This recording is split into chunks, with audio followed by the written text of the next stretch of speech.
안녕하세요. 오늘의 사연 오사연입니다. 여러분의 사연을 각색해서 들려드립니다. 등장인물들은 모두 가명을 사용하였습니다.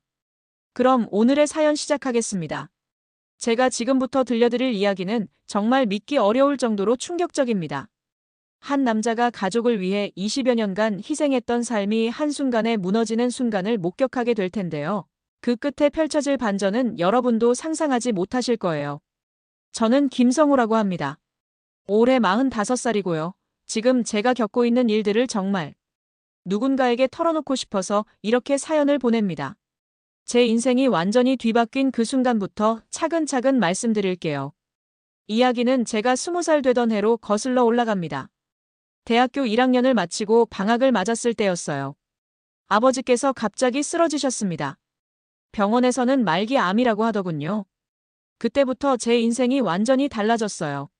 아버지는 6개월을 버티지 못하고 돌아가셨고, 저는 하루아침에 가장이 되었습니다. 어머니와 고등학생인 남동생, 중학생인 여동생까지 네 식구의 생계를 책임져야 했어요. 대학 등록금은 물론이고 당장 먹고 살 돈도 없었습니다. 아버지 치료비로 빚까지 1,000만 원이 넘게 있었고요.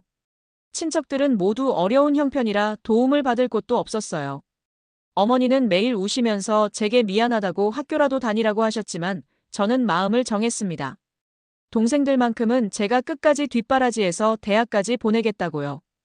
휴학계를 내고 일자리를 찾아다녔어요. 처음에는 공장에서 일했습니다. 야간 근무를 하면서 낮에는 다른 아르바이트를 했어요.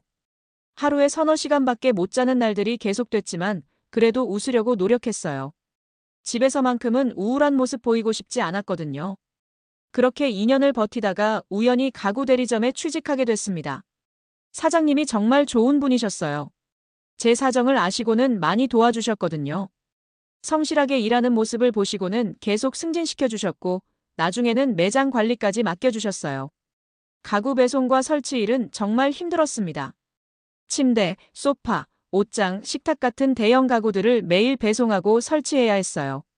특히 아파트 높은 층으로 소파나 매트리스 같은 무거운 것들을 들고 올라가는 일이 가장 힘들었죠. 하루에 서너 곳씩 설치 현장을 다니다 보니 허리를 다쳤어요. 그래도 병원에서 뼈주사 맞아가면서 무리해서 일했습니다. 쉴 수가 없었거든요. 가구 설치는 정말 세심한 작업이었어요. 고객집에 상처라도 내면 배상해야 하고 가구 조립을 잘못하면 고객이 다칠 수도 있으니까 항상 신경 써야 했어요. 무거운 가구를 2층에서 3층으로 혼자서 옮기는 일도 많았고 좁은 복도나 계단을 통해 대형 가구를 옮기는 건 정말 기술이 필요한 일이었어요. 다행히 벌이가 좋아지면서 빚도 차근차근 갚아나갔고 동생들 학비도 댈 수 있게 됐어요. 어머니께도 용돈을 드릴 수 있게 됐고요. 동네에서는 요즘 세상에 저런 효자가 어디 있냐며 소문이 자자했습니다. 저도 그때는 정말 뿌듯했어요. 동생들이 대학에 진학하는 모습을 보면서 아버지께서 살아계셨다면 얼마나 기뻐하셨을까 싶었거든요. 그렇게 7년 정도 지났을 때였어요. 가구 대리점 사무실에 새로 들어온 여직원이 있었는데 그분과 마음이 맞기 시작했어요. 이름은 지수라고 하겠습니다. 정말 착하고 순한 사람이었어요. 주문 관리와 고객 응대를 담당했는데 일도 성실하게 하고 무엇보다 제 힘든 사정을 이해해 주더라고요. 서로 호감을 가지면서 자연스럽게 연애를 시작했는데 결혼까지 진지하게 생각하게 됐어요. 그런데 복병이 있었습니다. 바로 지수의 어머니였어요. 지수도 저처럼 홀어머니를 모시고 살고 있었는데 같이 일하면서 유심히 보니까 좀 이상한 점들이 있었어요. 마음이 약해서 싫은 소리도 잘 못하는 지수인데 어머니 얘기만 나오면 표정이 어두워지더라고요. 어느 날 술자리에서 지수가 푸념 섞인 말을 하는데 친어머니가 아니라는 얘기를 듣고 깜짝 놀랐어요. 지수 어머니는 지수가 어렸을 때 재혼한 계모였던 거예요. 친아버지가 돌아가시고 나서 어린 지수를 데리고 재혼했는데 새 남편마저 몇 년 후에 세상을 떠났다고 하더라고요. 그런데 지수는 자신 때문에 어머니가 신세를 망쳤다며 평생 책임져야 한다고 생각하고 있었어요. 지수 어머니는 정말 문제가 많은 분이었습니다. 일은 안 하면서 지수가 벌어오는 돈으로만 살고 술까지 자주 드셨어요. 지수한테는 항상 돈 달라고 하고 조금이라도 늦게 주면 온갖 험한 말을 다 했어요. 지수가 그런 어머니 때문에 얼마나 힘들어하는지 보면서 너무 안타까웠어요. 그래서 저는 결혼을 해서 지수를 그런 상황에서 구해주고 싶었습니다. 제가 경제적으로 안정되어 있으니까 충분히 도와줄 수 있다고 생각했어요. 지수도 저와 결혼하면 어머니로부터 조금은 자유로워질 수 있을 거라고 했고요. 결국 둘은 결혼을 하기로 하고 상견례를 했습니다. 양쪽 다 홀로 자식을 키우는 입장이었지만 정말 달라도 너무 달랐어요. 제 어머니는 평생 고생하시면서도 교양과 예의를 잃지 않으신 분인데 지수 어머니는 교양도 없고 매너도 없었어요. 첫 만남부터 술 냄새를 풍기고 오시더니 저희 집 재산이 얼마나 되는지, 월급이 얼마인지부터 묻더라고요. 제 어머니께서는 당연히 반대하셨어요. 지수는 좋은 아이 같은데 어머니가 너무 문제 많아 보인다고 결혼하면 고생할 게 뻔하다고 하셨죠. 하지만 저는 지수는 다르다며 어머니를 설득해서 결혼식을 올렸습니다. 그런데 그것이 제 인생 최대의 실수였어요. 결혼하고 나면 친어머니와 거리를 둘 줄 알았던 지수는 여전히 어머니에게 매여 살고 있었어요. 결혼 후에도 여전히 장모님께 생활비를 주고 있는 거예요. 그것도 용돈 수준이 아니라 저희 생활비의 3분의 1에 해당하는 큰 돈이었어요. 저는 정말 화가 났습니다. 결혼 전에 이런 얘기를 미리 했어야 하는 것 아닌가요? 대판 싸웠죠. 지수는 잘못했다며 빌면서 다시는 안 주겠다고 했어요. 그래서 화해했는데 알고 보니 저 몰래 계속 주고 있더라고요. 더 가관인 건 장모님이 저희 집을 마음대로 드나들기 시작한 거예요. 저희가 맞벌이를 하니까 낮에 아무도 없을 때 와서 냉장고에 있는 음식도 가져가고 심지어 지수 옷까지 가져갔어요. 제가 아끼던 양주도 없어졌고 제 옷도 몇 벌 사라졌더라고요. 더 이상 참을 수 없어서 장모님을 찾아가 따졌어요. 이혼하겠다고 하자 갑자기 재산 분할 얘기를 하더라고요. 오히려 제가 위자료를 받아야 할 판인데 무슨 재산 분할이냐고 따지니까 그제서야 꼬리를 내리고 자중하겠다고 하더라고요. 그렇게 10여 년을 분란 속에서도 가정을 지키기 위해 참으며 살았어요. 아이도 둘을 낳았거든요.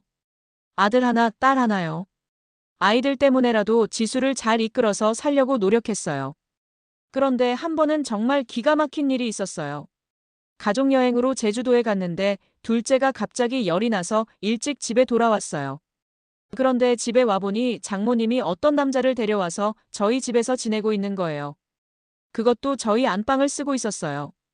정말 눈이 뒤집어졌어요. 안방 침구류를 전부 다 버리고 장모님에게 소리를 질렀어요. 지수한테는 장모님과 완전히 인연을 끊으라고 했어요. 안 그러면 정말 이혼하겠다고 했죠. 지수가 울면서 매달려서 절연을 약속했어요. 하지만 그 후에도 장모님과 관련해서 정말 기상천외한 일들이 계속 벌어졌어요. 절연을 약속했는데도 몇 달 후에 장모님이 갑자기 저희 집 앞에 나타났어요. 그런데 이번엔 혼자가 아니라 경찰관 두 분과 함께 왔더라고요. 무슨 일인가 했더니 장모님이 저를 아동학대로 신고한 거였어요. 저희 아이들을 학대한다고 거짓 신고를 한 거죠. 경찰관들이 집안을 둘러보고 아이들과 개별 면담까지 했어요. 다행히 아이들이 그런 일은 전혀 없다고 증언해서 무혐의로 끝났지만 그 과정에서 받은 스트레스와 모욕감은 정말 이루 말할 수 없었어요. 이웃들까지 다 알게 되는 바람에 아이들이 학교에서 놀림을 받기도 했고요. 그것도 모자라서 또 다른 일이 벌어졌어요. 어느 날 회사에 있는데 갑자기 전화가 왔어요. 저희 집 열쇠를 바꿔달라는 연락이었어요. 장모님이 열쇠를 복사해서 가지고 있었는데 저희가 없을 때 들어와서 집안을 뒤지고 다녔다는 거예요. 이웃분이 수상하다며 신고해 주신 덕분에 알게 된 일이었어요. CCTV를 확인해 보니 장모님이 낮에 몰래 들어와서 제 서재를 뒤지고 있더라고요. 나중에 알고 보니 제가 가구 대리점에서 받은 성과급 통장을 찾고 있었던 거예요. 제 개인 통장이 어디에 있는지 알아내려고 온 집안을 뒤진 거죠. 더 어이없었던 건 그 다음 주에 일어난 일이었어요. 지수 회사에 익명의 전화가 걸려왔다는 거예요. 지수가 회사 돈을 횡령하고 있다는 거짓 제보였어요. 물론 사실이 아니었기 때문에 조사 결과 아무 문제가 없었지만 지수는 직장에서 며칠간 정말 힘든 시간을 보내야 했어요. 나중에 안 사실이지만 이것도 장모님의 짓이었어요. 장모님의 괴롭힘은 정말 상상을 초월했어요. 한 번은 제가 운영하는 가구 대리점에 가짜 고객으로 와서 난동을 부린 적도 있었어요. 가구를 보러 온 척하면서 갑자기 소리를 지르고 물건을 집어던지며 사기꾼이라고 욕을 하더라고요. 다른 고객들이 다 놀라서 나가버리는 바람에 그날 장사를 제대로 못했어요. 심지어 제 어머니께까지 찾아가서 난리를 쳤어요. 연로하신 어머니께 가서는 아들이 자신을 때린다며 거짓말을 하고 위자료를 내놓으라고 소리를 질렀대요. 어머니께서 너무 놀라셔서 며칠간 몸져 누우셨어요. 가장 기가 막혔던 건 장모님이 저희 아이들 학교에까지 찾아간 일이었어요. 담임 선생님께 저희 부부가 아이들을 제대로 돌보지 않는다며 거짓말을 늘어놓았어요. 아이들 도시락도 제대로 안 싸주고 학용품도 안 사준다고 하면서요. 선생님께서 확인차 저희에게 연락을 주셔서 알게 된 일이었는데 정말 화가 머리끝까지 났어요. 이런 일들이 계속되다 보니 저희 가족 모두가 정신적으로 너무 힘들어했어요. 아이들은 할머니가 왜 이러시는지 모르겠다며 무서워했고 지수는 죄책감 때문에 매일 울었어요. 저 역시 언제 또 무슨 일이 벌어질지 몰라서 항상 불안했고요. 그런데 정말 마지막으로 장모님이 저지른 일은 상상도 못할 정도로 악랄했어요. 저희가 이사를 준비하고 있을 때였는데 장모님이 부동산에 가서 저희 명의로 전세 사기를 당했다고 신고를 한 거예요. 저희가 전세금을 받고 도망갈 예정이라고 거짓 제보를 한 거죠. 그 바람에 이사 당일에 경찰이 와서 확인 작업을 해야 했고 이삿짐차는 기다리고 아이들은 무슨 일인지 몰라서 울고 정말 아수라장이 됐어요. 다행히 오해가 풀렸지만 그 과정에서 받은 스트레스는 이루 말할 수 없었어요. 장모님한테 악담을 들으면서도 인연을 끊어내니까 가정에 평화가 찾아왔어요. 저도 그제서야 마음이 놓였고요. 아이들도 안정적으로 자랄 수 있게 됐어요. 하지만 그 평화도 잠시였어요. 장모님의 보복은 더욱 치밀하고 악랄해졌거든요. 절연 선언을 한 후 1년 정도 지났을 때였어요. 갑자기 집 앞에 구급차와 소방차가 왔어요. 무슨 일인가 했더니 장모님이 가스 누출 신고를 한 거였어요. 저희 집에서 가스가 새고 있어서 폭발 위험이 있다고 신고한 거죠. 소방관들이 와서 확인해봤지만 당연히 아무 이상이 없었어요. 하지만 그 소동 때문에 아파트 전체가 발칵 뒤집어졌고 이웃들은 저희를 수상하게 쳐다보기 시작했어요. 장모님은 이런 식으로 저희를 동네에서 못 살게 만들려고 한 거였어요. 더욱 치밀했던 건 장모님이 저를 스토킹하기 시작한 거예요. 제가 가구 배송을 나가면 몰래 따라와서 고깃집 앞에서 기다리고 있다가 배송이 끝나면 고객한테 가서 험한 말을 하는 거예요. 저 사위가 사기꾼이니까 조심하라고 가구 값을 제대로 안 주고 도망갈 거라고 헛소문을 퍼뜨렸어요. 그 바람에 몇 번이나 고객들과 오해가 생겼고 회사 평판에도 악영향을 미쳤어요. 사장님께서 무슨 일이냐고 물어보셔서 사정을 말씀드렸더니 정말 기가 막히다며 법적 조치를 취하라고 하시더라고요. 장모님은 심지어 저희 아이들까지 이용했어요. 큰아이가 학원에서 돌아오는 길에 장모님이 나타나서 엄마가 아프다며 병원으로 가자고 속였어요. 다행히 아이가 똑똑해서 먼저 집에 전화를 했고 지수가 바로 달려가서 아이를 데려왔지만 그 순간 정말 등골이 오싹했어요. 가장 악랄했던 건 장모님이 저희 신용정보를 망가뜨리려고 한 일이었어요. 제 명의로 여러 곳에서 대출을 신청했던 거예요. 물론 승인되지는 않았지만 그 과정에서 제 신용도가 떨어졌고 은행에서는 의심스러운 거래라며 계좌를 일시 정지시키기까지 했어요. 이런 일들을 겪으면서 저는 정말 미칠 것 같았어요. 법적으로 대응하려고 해도 직접적인 증거를 잡기가 어려웠고 장모님은 교묘하게 법의 테두리 안에서 괴롭히고 있었거든요. 그렇게 10여 년이 흘렀어요. 지수가 한 번도 장모님 얘기를 꺼내지 않아서 이제는 진짜 제 사람이 됐다고 생각했어요.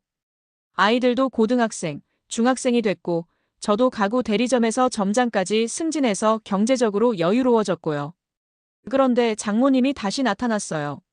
그간 살던 남자와 헤어지고 이제는 혼자 살려고 하는데 자신도 집다운 집에서 살고 싶다며 돈을 보태달라고 하더라고요. 아파트 전세 보증금이 필요하다면서요. 말도 안 되는 소리 하지 말라고 했더니 저희가 돈도 잘 벌면서 야박하다며 저주를 퍼부었어요. 심지어 지수한테는 효도도 모르는 년이라며 온갖 험한 말을 다 했어요. 저는 진지하게 장모님이 없는 곳으로 이사를 고민하고 있었어요. 그런데 그때 청천벽력 같은 소식이 들려왔어요. 제 어머니께서 시한부 진단을 받으신 거예요. 췌장암 말기였어요. 의사 선생님은 길어야 6개월이라고 하시더라고요. 정말 충격이었어요. 어머니는 평소에 아프신 기색도 없으셨는데 갑자기 이런 진단을 받으시니까 저도 어떻게 해야 할지 모르겠더라고요. 초상집 같은 분위기에 저희 집에 장모님이 찾아왔어요. 어머니 병 소식을 벌써 들었는지 대뜸 재산을 보태달라며 아파트 전세 계약서를 들이밀더라고요. 그것도 저희 집보다 훨씬 비싼 아파트 전세 계약서였어요. 정말 눈이 돌아갈 뻔했어요. 제 어머니가 시한부 진단을 받아서 가족들이 모두 슬픔에 빠져 있는데 그런 상황을 이용해서 돈을 요구하다니요. 다시는 나타나지 말라며 이혼 소장을 건네줬어요. 그랬더니 장모님이 건방지다며 저를 때리기 시작했어요. 집안의 물건들을 던지고 난리를 쳤어요. 사위 버르장머리를 고쳐준다면서 핥히고 쥐어뜯어서 저를 만신창이로 만들었어요. 씩씩거리며 떠나는 장모님을 보면서 저는 바로 병원에 가서 진단서를 떼었어요. 지수가 울며 매달렸지만 이번에는 진심으로 이혼하겠다고 말했어요. 곧장 장모님을 폭행죄로 고소했어요. 그래도 장모님은 저에게 여전히 핏대를 세우더라고요. 그런데 경찰 조사가 들어가고 재판에 들어가자 그제서야 겁을 먹었나 봐요. 저에게 봐달라고 빌기 시작했어요. 하지만 저는 절대로 봐주지 않겠다고 했어요. 결국 장모님과는 재판 중이고 지수와는 이혼 소송 중이에요. 시한부이신 어머니는 치료 중이시고요. 어머니께서는 지수를 용서하라고 아이들을 위해서 참으라고 하시지만 그동안 당한 게 너무 억울해서 쉽게 마음을 정할 수 없어요. 밤마다 잠도 못 자고 정말 힘든 나날을 보내고 있었는데요. 그런데 정말 믿을 수 없는 일이 벌어졌어요. 바로 그 반전의 순간 말이에요. 재판이 진행되면서 장모님의 신상에 대해 조사가 들어갔는데요. 정말 충격적인 사실들이 밝혀졌어요. 장모님이 지수의 친어머니가 아니라는 건 알고 있었지만 사실은 더 복잡한 사정이 있었던 거예요. 지수의 친아버지와 재혼할 때 장모님은 이미 다른 남자들과의 사이에서 아이가 셋이나 있었대요. 그런데 그 아이들을 모두 버리고 지수 아버지와 결혼한 거였어요. 지수 아버지가 돌아가신 후에는 지수 명의로 여러 곳에서 돈을 빌렸고 심지어 지수 모르게 지수 이름으로 신용카드까지 만들어서 사용했던 거예요. 더 충격적인 건 장모님이 지난 10여 년간 저희한테서 받은 돈으로 도박을 하고 있었다는 거예요. 카지노는 물론이고 인터넷 도박까지 하면서 수천만 원을 날려버렸대요. 그러면서도 지수한테는 생활이 어렵다며 계속 돈을 요구했던 거죠. 가장 기가 막힌 건 장모님이 저희 집에 데려왔던 그 남자였어요. 알고 보니 장모님의 도박 빚을 대신 갚아주는 조건으로 만나는 사이였던 거예요. 그 남자도 장모님한테 속아서 돈만 계속 뜯기고 있었던 거고요. 이런 사실들이 모두 법정에서 밝혀지면서 지수도 충격을 받았어요. 자신이 그동안 어머니라고 생각하며 모신 분이 이런 사람이었다는 걸 알게 된 거죠. 지수는 저에게 와서 무릎을 꿇고 빌었어요. 자신도 전혀 몰랐던 일이라고 정말 미안하다고요. 재판부에서도 장모님의 행위를 매우 악질적으로 판단했어요. 폭행죄는 물론이고 사기죄까지 추가로 기소됐고 결국 실형을 선고받았어요. 3년형을 받고 교도소에 들어갔어요. 그제서야 모든 진실이 밝혀진 거죠. 지수는 그동안 정말 순수하게 어머니를 위해서 희생했던 건데 장모님은 그런 지수의 마음을 이용해서 계속 돈을 뜯어낸 거였어요. 저도 이 모든 사실을 알고 나서 지수에 대한 마음이 바뀌었어요. 지수도 저만큼이나 피해자였던 거죠. 이혼 소송을 취하하고 지수와 다시 화해했어요. 아이들도 너무 기뻐했고요. 장모님이 교도소에 들어간 후로는 정말 평화로운 나날이 계속됐어요. 지수도 그동안의 스트레스에서 벗어나니까 완전히 다른 사람이 된 것 같았어요. 밝아지고 적극적으로 변했고 저와 아이들한테도 더 애정을 표현하게 됐어요. 안타깝게도 어머니께서는 6개월 후에 돌아가셨어요. 하지만 돌아가시기 전에 지수와 화해한 모습을 보시고 안심하신다고 하셨어요. 지수도 어머니 간병을 정성스럽게 도와줬고 장례식 때도 친딸처럼 슬퍼해 주었어요. 지금은 장모님 없이 정말 행복하게 살고 있어요. 가구 대리점도 잘 되고 있고 아이들도 건강하게 자라고 있어요. 지수와의 관계도 예전보다 훨씬 좋아졌고요. 돌이켜보니 그동안의 고생이 모두 헛되지 않았다는 생각이 들어요. 진짜 가족의 소중함을 깨달았고 서로를 더 이해하게 됐거든요. 장모님이라는 암덩어리가 사라지니까 모든 게 좋아진 거죠. 지수는 지금도 그때 일을 떠올리며 저에게 고마워하고 미안해해요. 하지만 저는 이제 다 지나간 일이라고 우리가 함께 이겨낸 시련이라고 생각한다고 말해줘요. 여러분도 가족 문제로 힘든 시간을 보내고 계신다면 때로는 과감한 결정이 필요할 때도 있다는 걸 말씀드리고 싶어요. 저처럼 참고 또 참기보다는 때로는 단호하게 선을 그어야 할 때도 있거든요. 지금 제 인생은 정말 행복합니다. 그동안의 고생이 모두 보상받는 기분이에요. 진짜 가족과 함께하는 지금이 제 인생에서 가장 소중한 시간인 것 같아요. 아직도 가끔 악몽을 꿀 때가 있어요. 장모님이 다시 나타나서 저희를 괴롭히는 꿈을 말이에요. 하지만 이제는 그런 일이 다시는 일어나지 않을 거라는 확신이 있어요. 저희 가족이 함께 이겨낸 시간들이 저희를 더욱 단단하게 만들어줬거든요. 지수는 지금도 가끔 그때 일을 떠올리며 눈물을 흘려요. 자신 때문에 저와 아이들이 그런 고생을 했다며 미안해하죠. 하지만 저는 항상 말해줘요. 우리는 피해자였고 이제 모든 게 끝났다고요. 아이들도 이제는 그때 일을 이해하는 나이가 됐어요. 큰아이는 아빠가 가족을 지키기 위해 얼마나 힘든 싸움을 했는지 안다며 고맙다고 해줘요. 그런 말을 들을 때면 그동안의 모든 고생이 보람으로 느껴져요. 제 이야기가 정말 길었죠? 혹시 끝까지 들어주신 분들이 계신다면 정말 감사합니다. 이런 긴 사연을 들어주시느라 고생하셨어요. 하지만 제가 겪었던 이 모든 일들을 누군가에게 털어놓을 수 있어서 정말 속이 시원해요. 저처럼 힘든 상황에 있는 분들께 조금이라도 도움이 됐으면 좋겠어요. 아무리 어려운 상황이라도 포기하지 마세요. 언젠가는 반드시 좋은 날이 올 거예요. 저처럼 말이에요. 긴 사연 들어주셔서 정말 감사합니다. 오늘도 좋은 하루 되세요.